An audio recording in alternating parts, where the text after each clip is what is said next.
டக்குன்னு பண்ணுற மாதிரி ஒரு சிம்பிள் வெஜிடபிள் பிரியாணி எப்படி பண்ணுறதுன்னு பார்க்கலாம்.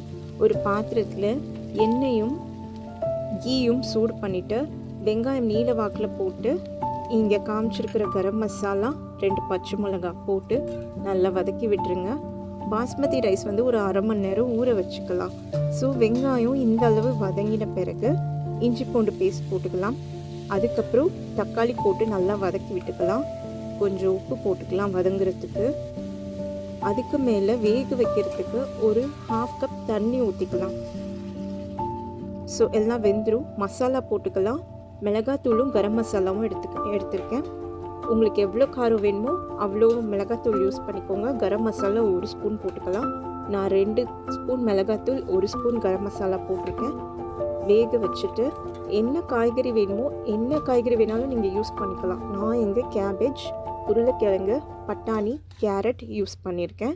இதுக்கு மேலே பன்னீர், மீல் மேக்கர் எது இருந்தாலும் நீங்கள் யூஸ் பண்ணிக்கலாம். அதுக்கு காலிஃப்ளவர், கொடமிளகாய் இது போட்டாலும் நல்லாயிருக்கும். பீட்ரூட் கூட நல்லா தான் இருக்கும். ஸோ அதுக்கு மேலே தண்ணி ஊற்றிக்கலாம். புதினாவும் மல்லியும் போட்டுட்டு தண்ணி ஊற்றிக்கலாம். நான் 2 கப் பாஸ்மதி ரைஸ்க்கு 4 கப் தண்ணி விட்டுருக்கேன். எல்லாத்தையும் கலந்துட்டு இதை ஒரு வாட்டி டெஸ்ட் பண்ணி பாருங்கள். உப்புலாம் கரெக்டாக இருக்கான்னு பார்த்துட்டு உப்பு வேணும்னா ஆட் பண்ணிக்கோங்க. இதுக்கு மேலே கொத்தமல்லி தழை தூவி விட்டுக்கலாம். ஸோ அவ்வளோதான், பாஸ்மதி ரைஸ் டக்குன்னு வெந்துடும். ஸோ எல்லாம் கலரி விட்டுட்டு அது கொதி வந்த உடனே நல்லா சிம்மில் வச்சுருங்க. வச்சுட்டு ஒரு 10 நிமிஷம் அப்படியே மூட போட்டு வேக வச்சுக்கலாம். ஸோ 10 நிமிஷத்துக்கு அப்புறம் நல்லா ஃப்ளேமை ஆஃப் பண்ணிவிட்டு இன்னொரு 10 நிமிஷம் அப்படியே விட்டுருங்க. அதுக்கப்புறம் எடுத்து கலந்து விட்டுருங்க. 20 நிமிஷத்துக்குள்ளே எல்லா ப்ராசஸும் முடித்து மிக்ஸ் பண்ணணும். இல்லைன்னா ரைஸ் வந்து அப்படியே இறுகி போயிடும்.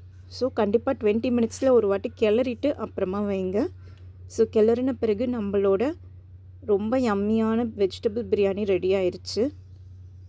கிட்ஸுக்கெல்லாம் ரொம்ப பிடிக்கும் இந்த மாதிரி பண்ணி கொடுத்தா. ஹெல்த்தியும் கூட.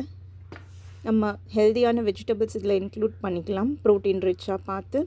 இதுக்கு சைடாக நான் ரைத்தா, அவிச்ச முட்டை, அதுக்கப்புறம் பட்டாணி மசாலா பண்ணியிருக்கேன்.